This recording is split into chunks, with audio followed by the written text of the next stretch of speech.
बिस्मिल्लाहिर्रहमानिर्रहीम। अस्सलाम वालेकुम। मर्दों में सबसे पहले सैयदना अबू बकर सिद्दीक़ रज़ी अल्लाह अन्हु ईमान लाए। आप नबी अकरम सल्लल्लाहु अलैहि वसल्लम के पहले ही दोस्त थे। हजूर नबी अकरम सल्लल्लाहु अलैहि वसल्लम अक्सर इनके घर आते और इनसे बातें किया करते थे। एक दिन हज़रत हकीम बिन हज़ाम रज़ी अल्लाह अन्हु के पास बैठे थे कि इनकी एक बांदी वहाँ आई और कहने लगी, आज आपकी फूफी खदीजा ने यह दावा किया है कि इनके शोहर अल्लाह ताला की तरफ से भेजे हुए पैगंबर हैं, जैसा कि मूसा अलैहिस्सलाम थे। हज़रत अबू बकर सिद्दीक़ रज़ी अल्लाह अन्हु ने जो ही हज़रत हकीम रज़ी अल्लाह अन्हु की बांदी की ये बात सुनी, चुपके से वहाँ से उठे और नबी करीम सल्लल्लाहु अलैहि वसल्लम के पास आ गए और आपसे इस बारे में पूछा। इस पर आपने हज़रत अबू बकर सिद्दीक़ रज़ी अल्लाह अन्हु को वही आने का पूरा वाक़या सुनाया और बताया कि आपको तबलीग का हुक्म दिया गया है। यह सुनते ही हज़रत अबू बकर सिद्दीक़ रज़ी अल्लाह अन्हु ने अर्ज़ किया, मेरे बाप आप पर कुर्बान, आप बिल्कुल सच कहते हैं, वाकई अल्लाह के रसूल हैं। आपकी इस तरह फ़ौरन तस्दीक करने की बिना पर नबी करीम सल्लल्लाहु अलैहि वसल्लम ने आपको सदीक़ का लक़ब अता फ़रमाया। इस बारे में दूसरी रवायत यह है कि सदीक़ का लक़ब आपने इन्हें इस वक्त दिया था जब आप महराज के सफ़र से वापस तशरीफ़ लाए थे। मक्का के मुशरिकीन ने आपको झुठलाया था। इस वक्त हज़रत अबू बकर सिद्दीक़ रज़ी अल्लाह अन्हु ने इस वाक़ये को सुनते ही फ़ौरी तौर पर आपकी तस्दीक की थी और आपने इन्हें सदीक़ का लक़ब अता फ़रमाया था। गर्स अबू बकर सिद्दीक़ रज़ी अल्लाह अन्हु ने आपकी नबूवत की तस्दीक फ़ौरी तौर पर कर दी। हज़रत अबू बकर सिद्दीक़ रज़ी अल्लाह अन्हु का नाम नबी अकरम सल्लल्लाहु अलैहि वसल्लम ने अब्दुल्ला रखा, इसलिए कि इससे पहले उनका नाम अब्दुल काबा था। इस लिहाज से अबू बकर सिद्दीक़ वो पहले आदमी हैं जिनका नाम नबी करीम सल्लल्लाहु अलैहि वसल्लम ने तब्दील किया। हज़रत अबू बकर सिद्दीक़ रज़ी अल्लाह अन्हु यूँ भी बहुत खूबसूरत थे। इस मुनासबत से आप सल्लल्लाहु अलैहि वसल्लम ने इनका लक़ब अतीक कर रखा था। अतीक का मतलब है खूबसूरत। इसका एक मतलब आज़ाद भी है। ये लक़ब देने की एक वजह यह भी बयान की जाती है कि इनकी तरफ देख कर फरमाया था, ये जहन्नुम की आग से आज़ाद हैं। गर्स इस्लाम में ये पहला लक़ब है जो किसी को मिला। कुरैश में हज़रत अबू बकर सिद्दीक़ रज़ी अल्लाह अन्हु का मर्तबा बहुत बुलंद था। आप बहुत खुश अखलाक थे। कुरैश के सरदारों में से एक थे। शरीफ, सखी और दौलतमंद थे। रुपया पैसा बहुत फ़राख दिली से खर्च करते थे। इनकी कौम के लोग इन्हें बहुत चाहते थे। लोग इनकी मजलिस में बैठना बहुत पसंद करते थे। अपने ज़माने में हज़रत अबू बकर सिद्दीक़ रज़ी अल्लाह अन्हु ख्वाब की ताबीर बताने में बहुत माहिर और मशहूर थे। चुनाचा इलामा इब्न सिरीन रहमतुल्लाह अलैह कहते हैं, नबी अकरम सल्लल्लाहु अलैहि वसल्लम के बाद हज़रत अबू बकर सिद्दीक़ रज़ी अल्लाह अन्हु इस उम्मत में सबसे बेहतरीन ताबीर बताने वाले आलिम हैं। इलामा इब्न सिरीन रहमतुल्लाह ख्वाबों की ताबीर बताने में बहुत माहिर थे और इस सिलसिले में इनकी किताबें मौजूद हैं।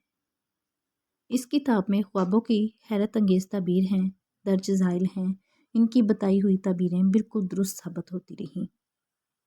मतलब ये है कि इसमें दान के माहिर इस बारे में हज़रत अबू बकर सिद्दीक़ रज़ी अल्लाह अन्हु को नबी करीम सल्लल्लाहु अलैहि वसल्लम के बाद सबसे बेहतर ताबीर बताने वाले फरमा रहे हैं। हज़रत अबू बकर सिद्दीक़ रज़ी अल्लाह अन्हु नसबनामा बयान करने में भी बहुत माहिर थे, बल्कि कहा जाता है कि इस इल्म के सबसे बड़े आलिम थे। हज़रत जबीर बिन मुतम भी इस इल्म के माहिर थे। वो फरमाते हैं, मैंने नसबनामों का फ़न और इल्म और ख़ास तौर पर कुरैश के नसबनामों का इल्म हज़रत अबू बकर सिद्दीक़ रज़ी अल्लाह अन्हु से ही हासिल किया है, इसलिए कि वो कुरैश के नसबनामों के सबसे बड़े आलिम थे। कुरैश के लोगों को कोई मुश्किल पेश आती तो हज़रत अबू बकर सिद्दीक़ रज़ी अल्लाह अन्हु से रब्ता करते थे। हज़रत अबू बकर सिद्दीक़ रज़ी अल्लाह अन्हु के बारे में नबी अकरम सल्लल्लाहु अलैहि वसल्लम फरमाया करते थे, मैंने जिसे भी इस्लाम की दावत दी उसने कुछ ना कुछ सोच विचार और किसी कदर तो वक्फे के बाद इस्लाम कबूल किया, सिवाय अबू बकर के। वो बगैर हिचकिचाहट के फ़ौरन मुसलमान हो गए। ابو بکر سب سے بہتر رائے دینے والے ہیں۔ میرے پاس جبرائیل علیہ السلام آئے اور انہوں نے کہا اللہ تعالیٰ آپ کو حکم دیتا ہے اپنے معاملات میں ابو بکر سے مشورہ کیا کریں۔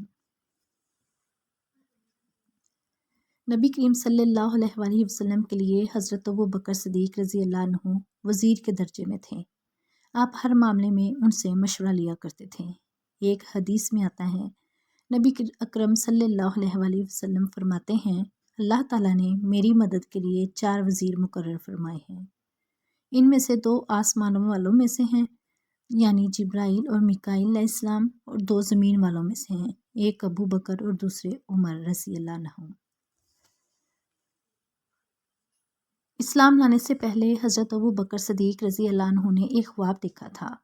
خواب میں آپ نے دیکھا کہ چاند مکہ میں اتر آیا ہے اور اس کا ایک ایک حصہ مکہ کے ہر گھر میں داخل ہو گیا ہے، اور پھر سارے کا سارا ابو بکر رضی اللہ عنہ والوں کی گود میں آ گیا۔ آپ نے یہ خواب ایک عیسائی عالم کو سنایا۔ اس نے اس خواب کی یہ تعبیر بیان کی کہ تم اپنے پیغمبر کی پیروی کرو گے جس کا دنیا انتظار کر رہی ہے اور جس کے ظہور کا وقت قریب آ گیا ہے، اور یہ کہ پیروکاروں میں سب سے زیادہ خوش قسمت انسان ہوں گے۔ ایک روایت کے مطابق عالم نے کہا تھا اگر تم اپنا خواب بیان کرنے میں سچے ہو تو بہت جلد تمہارے گاؤں میں سے ایک نبی ظاہر ہوں گے۔ تم اس نبی کی زندگی میں اس کے وزیر بنو گے اور ان کی وفات کے بعد ان کے خلیفہ ہو گے۔ کچھ عرصہ بعد ابو بکر صدیق رضی اللہ عنہ کو یمن جانے کا اتفاق ہوا تھا۔ یمن میں یہ ایک بوڑھے عالم کے گھر ٹھہرے جس نے آسمانی کتابیں پڑھ رکھی تھیں۔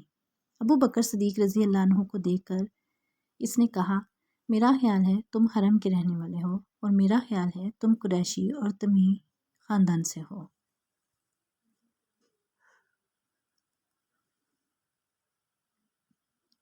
ابو بکر صدیق رضی اللہ عنہ نے جواب میں فرمایا ہاں تم نے بالکل ٹھیک کہا۔ اب اس نے کہا میں تم سے ایک بات اور کہتا ہوں، تم ذرا اپنا پیٹ پر سے کپڑا ہٹا کر دکھاؤ۔ حضرت ابو بکر صدیق اس کی بات سن کر حیران ہوئے اور بولے ایسا میں اس وقت تک نہیں کروں گا جب تک کہ تم اس کی وجہ نہیں بتا دو گے۔ اس پر اس نے کہا میں اپنے مضبوط علم کی بنیاد پر کہتا ہوں کہ حرم کے علاقے میں ایک نبی کا ظہور ہونے والا ہے۔ ان کی مدد کرنے والا ایک نوجوان ہوگا اور ایک پختہ عمر والا ہوگا۔ جہاں تک نوجوان کا تعلق ہے وہ مشکلات میں کود جانے والا ہوگا، جہاں تک پختہ عمر کے آدمی کا تعلق ہے وہ سفید رنگ کا کمزور جسم والا ہوگا۔ اس کے پیٹ پر ایک بالدار نشان ہوگا، حرم کا رہنے والا تیمی خاندان کا ہوگا۔ اور اب یہ ضروری نہیں کہ تم مجھے اپنا پیٹ دکھاؤ کیونکہ باقی سب علامتیں تم میں موجود ہیں۔ اس کی اس بات پر حضرت ابو بکر صدیق رضی اللہ عنہ نے اپنے پیٹ پر سے کپڑا ہٹا دیا۔ وہاں ان کی ناف کے اوپر سیاہ اور سفید بالوں والا نشان موجود تھا۔ تب وہ پکار اٹھا پروردگار کعبہ کی قسم تم وہی ہو۔ سیرت النبی ابھی جاری ہے، نیکسٹ پارٹ کل لے کر حاضر ہوں گی۔ جزاک اللہ۔